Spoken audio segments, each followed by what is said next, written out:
कि परमेश्वर हमारे जिंदगियों में परीक्षाएं क्यों अलाउ करता है। ओके, मैं चाहता हूं आप सब मेरे साथ खोलें प्रेरितों के काम और उसका 7वां अध्याय। इंग्लिश में इसे कहते हैं the acts of the apostles, और उर्दू में अमाल भी है, रसूलों के कर्तव्य भी है। देखिए आपको जो हो, और कोई मेरे लिए पढ़े, सबके लिए पढ़े, सॉरी, 7 का 9वां वचन।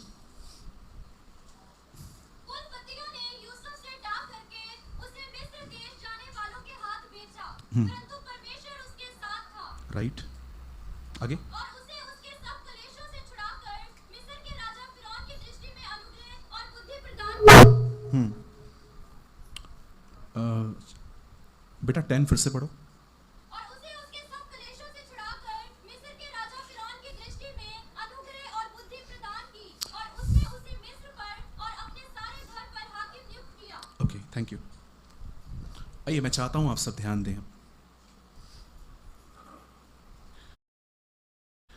लिसन, प्रतिज्ञा सिर्फ पुलपिट से नहीं आती। प्रतिज्ञा कई बार दर्शन और सपनों में भी आती है। आज हम एक ऐसे लड़के के बारे में पढ़ रहे हैं जिसे को कोई प्रचार नहीं सुना था उसने। आप जानते हो, यूसुफ वो लड़का नहीं था जिसको प्रतिज्ञा बाइबल में से या कलीसिया के एक पास्टर से मिली थी। उसे प्रतिज्ञा परमेश्वर ने दी थी, वो भी ड्रीम्स में। आप में से बहुत सारे जो लोग हैं वो ड्रीम्स देखते हैं आजकल, पर याद रखिएगा, एक ड्रीम अगर खुदा आपको दे रहा है तो उसे रिकन्फर्म करने के लिए खुदावन ऐसे आपको और भी ड्रीम्स दे सकता है। परमेश्वर का वचन कहता है कि यूसुफ नामक एक लड़का था। इब्राहिम से इसहाक पैदा हुआ, इसहाक ने शादी की रेबेका से, रेबेका को ट्विंस पैदा हुए, याकूब और एसाव, और हम सभी जानते हैं याकूब में से यूसुफ था। यूसुफ के अंदर एक अच्छी बात यह थी, वैसे तो उसके अंदर बहुत सारी ब्यूटीफुल क्वालिटीज थी, लेकिन सबसे अच्छी बात उसकी यह थी कि यूसुफ बदला लेना नहीं जानता था। यूसुफ बैकबाइट करना नहीं जानता था। यूसुफ को पीठ के पीछे काटना नहीं आता था। मैं आपको बताना चाहता हूं परमेश्वर ने इस लड़के का ड्रीम कैसे पूरा किया। आज की शाम बाइबल बताती है कि इसने 2 ड्रीम्स देखे, और दोनों ड्रीम्स में एक्चुअली खुदा ने इस पे ये रिवील किया था कि ये आने वाले दिनों में मनुष्यों में एक अच्छा पद पाएगा। जैसे कि हम देखते हैं कि हर एक को सेम पदवी नहीं है। एक आम इंसान है, दूसरे पॉलिटिशियंस हैं, हर एक को अलग अलग एक पदवी है। और बाइबल बताती है कि ये बात जब उसके भाइयों को पता चली तब उसके भाई उससे जलने लग गए। आज मैं सबसे पहले आपसे यह बात करना चाहता हूं, पहली चीज, आप अपने बुरा करने वालों के साथ कैसे चलते हैं। आज मोस्ट इंपॉर्टेंट थिंग है ये। उसके बाद मैं और 2 बातें आपको बताऊंगा। पहली चीज, मुझे बताइए, आप अपने उन लोगों के लिए जो आपको पसंद नहीं करते हैं, आप उनके पीठ के पीछे, सामने तो हम नहीं बोलते हैं, लेकिन पीठ के पीछे हम उनके लिए क्या बात करते हैं। आपको लगता होगा ब्रदर इट्स ओके, परमेश्वर, लेकिन याद रखिए प्रभु इन चीजों को परखता है। जब मैंने नया नया चर्च स्टार्ट किया उल्लासनगर में, तब कुछ लोग मेरे विरुद्ध थे।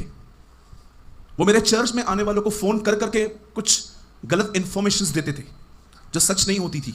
और जब ये खबरें मुझ तक पहुंचती थी तो मेरे अंदर मुझे बहुत दुख होता था कि ये लोग ऐसा क्यों कर रहे हैं।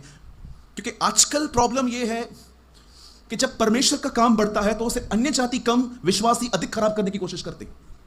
आप माने या ना माने, कई बार ऐसा होता है कि आज हम विश्वासी एक दूसरे को टांग खींचते रहते। कई पास्टर्स हैं जिनको अपनी मंडली में क्या होता है नहीं पता है, लेकिन बाजू वाले की मंडली में क्या होता है दे नो एवरी इंफॉर्मेशन। वहां कितने लोगों ने बपतिस्मा लिया, वहां पर क्या प्रचार हुआ, यहां क्या हुआ। अरे भाई तू अपना देखना।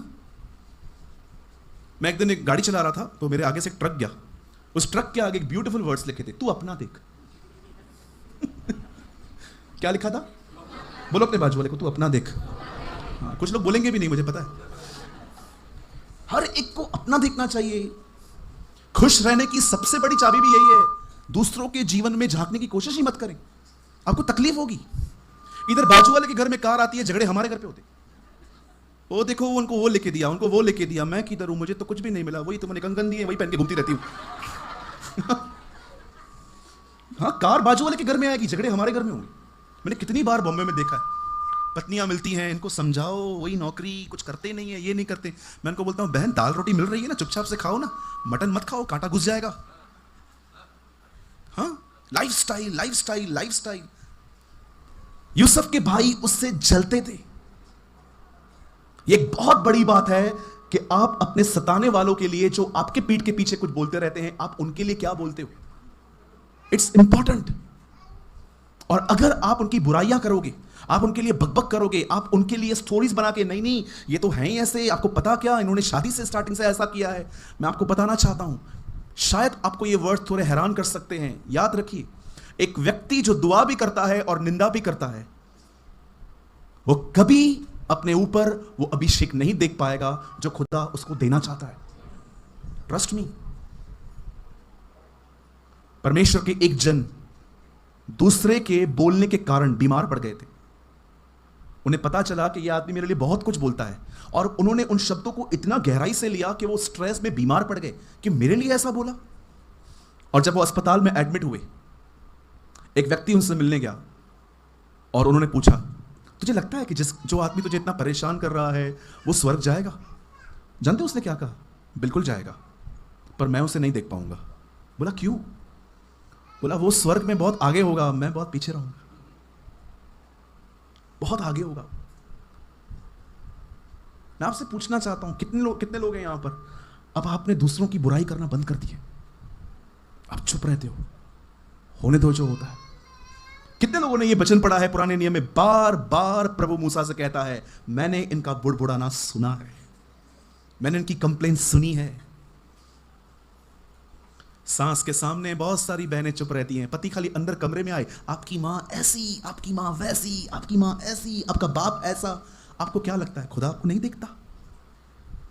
द बाइबल सेज ही जज एवरी आइडल वर्ड। वो मुंह से निकली गए हर निकम्मे शब्द का न्याय करेगा। हम ऐसे वचनों को क्यों नहीं सुनते आज? हाँ,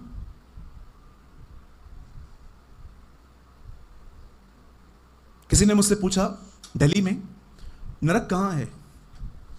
मैंने कहा 2 जगहों पर, एक रियल हेल, और जानते हैं दूसरा नरक कहां है? वचन में लिखा है, ये जुबान नरक की आग से जलती रहती है। आप जानते हो, ये मैं नहीं कहता हूं, बाइबल बताती है कि नरक 2 जगहों पर है। एक फिजिकल नरक जो दिखता है, और दूसरा है इंसान की जुबान, प्राण नाशक, इंसान को मारती नहीं है और मारती भी है।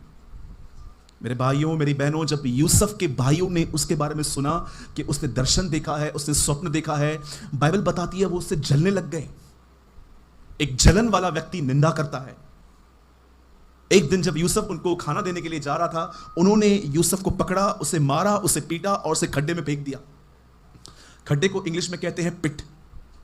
इसका जो स्पेलिंग है PIT है। बोलिए PIT। बोलिए PIT। अब बोलिए preacher in training, pastor in training, profit in training. आप जानते हो खुदा आपको कई सारे लेसन्स कहां सिखाता है? खड्डे में। बहुत सारे लेसन्स वहां सीखेंगे। मैं प्रभु से कह रहा था, प्रभु आपने इजराइल के लोगों को जंगल से क्यों लेकर आए? सूरज, उनको कनान में दानवों से लड़ना था, मैं उनको यहां पर मजबूत कर रहा था। आप जानते हो कई बार परमेश्वर आपको ऐसे अनुभव देता है, लेकिन उन अनुभवों से गुजरने के बाद आप सोने की तरह निखरते हो, चांदी की तरह आप चमकते हो। परमेश्वर का वचन कहता है उसके भाइयों ने उसे मारा, और मारने के बाद उसे खड्डे में डाल दिया, और वहां पर उसके एक भाई की वजह से उसे छोड़ दिया गया और उसे बेच दिया गया। अब यूसुफ एक गुलाम बना, और गुलाम बनने के बाद बाइबल बताती है जिस घर में वो काम करता था, वहां पर जो स्त्री थी वो एक ऐसी स्त्री थी जो व्यभिचार की वासना से भरी हुई थी। हर दिन आकर, आप अमेज्ड हो जाएंगे, मैं आपको वर्ड्स बताऊंगा, गंदे वर्ड्स लिखे वहां पर। मैं बहनों की प्रेजेंस में ये सारी बातें थोड़ा कंफर्टेबल फील नहीं करता हूं। आप जानते हैं वो बहन उसको क्या कहती थी? चल मेरे साथ सो। इस तरह के वर्ड्स यूज करती थी। यूसुफ हर दिन उसे कहता था, हर दिन। याद रखिए, आपके जीवन में ये परीक्षाएं आती हैं। पहला, लोग आपसे जलेंगे और खुदा आपको ये देखेगा कि आप क्या करोगे। और अब दूसरी बात ये है, एक टेम्पटेशन जो हम सब फेस करते हैं, और वो है एडल्ट्री, व्यभिचार। परमेश्वर मेरा गवाह है, मैं इन बातों से बहुत बचने की कोशिश करता हूं। मैं आपसे पूछना चाहता हूं, क्या आप सेक्सुअल मैटर्स में प्योर रहते हो? जरा सोचिए। सोचो, एक कलीसिया के अंदर अगर जवान लड़के और लड़कियां एक दूसरे से नंबर ले रही हैं, रात भर चैट करते हैं और एक दूसरे को चर्च में लाइन मार रहे हैं, तो मुझे बताइए पवित्रता कहां रही? Where is holiness? आज आपको पता है कितने जवानों की हालतें खराब है। वो आपको अपना फोन नहीं दे पाएंगे। आप मांग के देखो, ब्रदर मुझे आपका फोन चाहिए। नहीं नहीं नहीं, रुको रुको रुको रुको। 1 कोड 2 कोड 3 कोड 4 कोड, इतने लॉक लगा के रखे हैं, और वो लॉक लगाने के लिए भी ऐप डाउनलोड करना पड़ता है। वो भी डाउनलोड करके रखा है। आप सोच सकते हैं हम कहां पहुंच गए हैं। क्या आप एक ऐसे व्यक्ति हो कि आप अपना फोन घर जाके ऐसे पलंग पे फेंक दो, जिसको यूज करना है करो? लोग बाथरूम में लेके जाते नहाने के लिए। Trust me. क्यों? क्योंकि गड़बड़ियां हैं। It is not a Christian culture. मुझे ऐसा लगता है कई बार जब यीशु के सामने स्त्रियां गुजरती होंगी, तो वो उनको देखकर एक बात सोचता होगा, ये मेरी वो बेटी है जिसके लिए मैं एक दिन मरूंगा। क्या आप जितने जवान लोग हैं, स्पेशली यूथ हैं इस चर्च के अंदर, मैं आपसे कहना चाहता हूं, क्या आप इन बातों में प्योर हैं? मैं आपको कंडेम नहीं कर रहा हूं, मैं आपको जज नहीं कर रहा हूं, पर मैं आपको समझा रहा हूं, सिखा रहा हूं। आपको पता है कितने सारे लोग हैं व्यभिचार हो जाने के बाद खुदावन उन्हें माफ कर देते हैं, लेकिन उनका मन सालों तक उन्हें दोष देता रहता है। विवेक उन्हें कंडेम करते रहता है।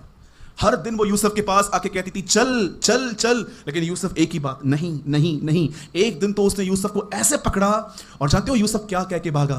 क्या मैं ये काम जो प्रभु की दृष्टि में बुरा है मैं ये करूं? आप जानते हो सेकंड लेसन जो यूसुफ ने अपने जीवन में सीखा था वो ये था, खुदा देख रहा है। जिस दिन आपने अपने जीवन में ये लेसन सीखा ना कि परमेश्वर मुझे देख रहा है, मैं आपको सच कहता हूं आपके जीवन शैली बदल जाएगी। कोई बाइबल कॉलेज नहीं था, कोई बाइबल नहीं थी उस आदमी के अंदर, कोई पवित्र आत्मा नहीं था, सिर्फ अपने बाप से थोड़ा बहुत उसने इब्रियों के परमेश्वर के बारे में सुना था, लेकिन इस व्यक्ति के अंदर देखिए परमेश्वर का भय था। कुछ लोग कहते हैं मैं कमजोर हूं। भाई हर व्यक्ति कमजोर है, मती में लिखा है शरीर कमजोर है परंतु आत्मा बलवंत है, लिखा है। हर व्यक्ति कमजोर है, मैं नहीं, बाइबल कहती है ये बात। मैं एक दिन वचन पढ़ रहा था जहां पर लिखा था आत्मा शरीर के विरुद्ध है, शरीर आत्मा के विरुद्ध है। मैं सोच रहा था पवित्र आत्मा इस शरीर का दुश्मन है? नहीं यार, ये तो पवित्र आत्मा का मंदिर है, वो इसके विरुद्ध कैसे हो सकता है? हमें से बहुत सारे लोग शरीर को सिर्फ मांस और लहू की तरह देखते हैं, लेकिन बाइबल जहां पर शरीर कहती है इट मींस मनुष्य की स्वयं की इच्छाएं, अ सेल्फ लाइफ। पवित्र आत्मा उसके विरुद्ध है। परमेश्वर आपके, पवित्र आत्मा आपके शरीर के विरुद्ध नहीं है। जो शरीर के अंदर आपकी मजबूत विल्स हैं कि नहीं मैं ये करके रहूंगा, वो उससे लड़ता है। आपके शरीर से उससे बड़ा प्यार है, क्योंकि लिखा है कि ये उसका मंदिर है। यूसुफ वहां से भागा, और जानते क्या छोड़ के भागा? अपनी शर्ट। बोलिए शर्ट। वो छोड़ के भागा। कितने लोग ये बिलीव करते हैं इस लड़की के अंदर, ये लड़की खुद नहीं थी, कोई दुष्ट आत्मा थी। और जानते हो उस दुष्ट आत्मा को उसे क्या पकड़ा? शर्ट। आज भी दुष्ट आत्माएं, उनको आपसे प्रॉब्लम नहीं है, पर जो वो पवित्रता जो यीशु ने आपको दी है ना, वो शर्ट, मसीह के वस्त्र, वो उसको खींचना चाहती है। मेरे भाइयों मेरी बहनों, याद रखिए, जब तक आप जिंदा हो, याद रखना आपकी गवाही को खराब करने की बहुत कोशिश की जाएगी। कितने लोगों ने यह वचन पढ़ा है? जब प्रभु यीशु ने लाजर को मुर्दों में से जिलाया तो लिखा है यहूदी लाजर को मारना चाहते थे। परमेश्वर का काम हर बार शैतान बिगाड़ने की कोशिश करता है, लेकिन यह आपके ऊपर है कि आप उसे कैसे प्रोटेक्ट कर सकते हैं। द बाइबल सेज पहली चीज उसने फेस की जलन, और अब दूसरी चीज वो फेस कर रहा था व्यभिचार। और उसके बाद उसके ऊपर एलिगेशंस जब लग गए, वो जेल में चला गया, और जेल में जाने के बाद अब उसके सामने एक और परीक्षा आई, और वो था अकेलापन। बहुत लोग इन दिनों में अपने आप को अकेला फील करते हैं। मदर टेरेसा ने कहा इस दुनिया का सबसे बड़ा पेन गरीबी नहीं है, अकेलापन है। उस अकेलेपन में वो रहा, और एक दिन वचन कहता है वहां के राजा फैरो ने एक दर्शन देखा, और जब यूसुफ को बुलाया गया, क्योंकि उसकी आइडेंटिटी बन चुकी थी कि ये लड़का दर्शनों के और सपनों के अर्थ बताता है। जब उस लड़के को बाहर निकाला गया, उसकी दाढ़ी कटवाई गई, उसके बाल शेव किए गए, सब कुछ ठीक किया गया, और वो राजा के सामने खड़ा हुआ। द बाइबल सेज, यहां पर इस पैसेज में लिखा गया है, प्रभु ने उसे फिरौन के सामने खड़े होके उसे बुद्धि और ज्ञान दिया। मैं आपसे यहां पूछना चाहता हूं एक बात जो यहां पर बहन ने पढ़ी, क्या लिखा है यहां पर, मैं आपके लिए पढ़ रहा हूं, आप सिर्फ यहां देखिए। यहां लिखा है, परमेश्वर ने उसके सारे कलेशों से उसे छुड़ाकर मिस्र के राजा फिरौन के इस दृष्टि में अनुग्रह और बुद्धि प्रदान की। अब परमेश्वर ने उसे विजडम दी उस चीज को सॉल्व करने के लिए, और जैसे उसने उस दर्शन का अर्थ बताया, बाइबल बताती है उसके बाद राजा ने डिसाइड किया कि यही वो आदमी है जो उसके ऊपर उसके घर का शासक बनेगा और वो शासन करेगा। मैं आप में से हर एक से एक बात पूछना चाहता हूं, ध्यान दीजिए। अगर परमेश्वर यूसुफ को सब कुछ पहले ही दिखा देता कि ये जो मैंने तुझे ड्रीम दिया है, मैं तुझे इस तरह पहुंचाऊंगा, तो क्या यूसुफ एक्सेप्ट करता? हां, अगर परमेश्वर आपको कहे कि मैं तुझे यहां पर पहुंचा दूंगा, लेकिन तुझे यहां से गुजरना पड़ेगा, आप एक्सेप्ट करोगे? मैंने कई पास्टरों के मुंह से सुना है जो कहते हैं हम पास्टर बनना नहीं चाहते थे पर हम बने। मैं आज भी पास्टर से मिला, उन्होंने कहा मुझे पास्टर बनना ही नहीं था। जानते हो क्यों? क्योंकि उन्होंने दूसरे पास्टर्स को देखा है कि वो कितनी तकलीफों से गुजरे हैं। अगर परमेश्वर उसे यह बता देता कि सुन, मैं तुझे वहां पहुंचा दूंगा लेकिन तुझे यहां से गुजरना होगा, तो क्या यूसुफ एक्सेप्ट करता? फिर क्यों परमेश्वर ने उसके लिए जर्नी रखी? मेरे भाइयों, मेरी बहनों, हमेशा एक बात याद रखना, परमेश्वर ने डिसाइड किया है कि वो आपको आशीष देगा, और जो आपकी जिंदगी में हो रहा है वो सिर्फ आपको उस आशीष तक पहुंचाने का एक रास्ता है। सदैव याद रखिए। 17 साल की, मुझे बताइए, अगर मैं आपके सामने ऐसे खड़ा रहूं, आप सुनोगे मुझे? 12 साल की उम्र में यीशु मसीह अगर किसी कलीसिया में जाके प्रचार करता, व्यभिचार मत करो, सब सोचते हैं इसको अनुभव ही क्या है व्यभिचार का। लेकिन जब वही लड़का 30 साल का हुआ, मैच्योरिटी में जब उसने बात की व्यभिचार न करो, लिखा है शास्त्री और फरीसी उसे देख रहे थे। मुझे ये वर्ड बहुत पसंद है लूका में, जहां लिखा है सब उसकी ओर टकटकी लगा के खड़े थे। टकटकी समझते? इट मींस अपने चेहरे को उसे हटा नहीं पा रहे थे। क्यों? क्योंकि 12 साल का बच्चा अगर बात करता तो कौन ध्यान देता, लेकिन परमेश्वर ने 18 साल उसे मैच्योर होने दिया, उसे अनुभवी होने दिया। मैं आप में से हर एक को कहना चाहता हूं, याद रखिए, अगर आप परमेश्वर की मर्जी में जिंदगी जी रहे हो ना, आपकी जिंदगी में जो कुछ भी हो, क्या भी हो, कुछ भी हो, परमेश्वर की ओर से हो, कहां से भी हो, याद रखना हर चीज आपको आपकी डेस्टिनी पे ले जाएगी। हर चीज। सोचिए, परमेश्वर ने उसे कहा कि तू प्रधानमंत्री बनेगा, एक दिन तू एक वर्ल्ड रूलर बनेगा। प्रभु ने सबसे पहले धक्का दिया उसको भाइयों के द्वारा, फिर उसको धक्का दिया एक स्त्री के द्वारा, बाद में धक्का दिया जेल के द्वारा। आप में से कितने लोगों ने यह बात नोटिस की? हर परीक्षा उसे उसके दर्शन के और करीब ले गई। हम सोचते हैं प्रभु हमारे जिंदगी में परीक्षाएं क्यों आ रही हैं? सिंपल, वो आपको वहां ले जाना चाहता है।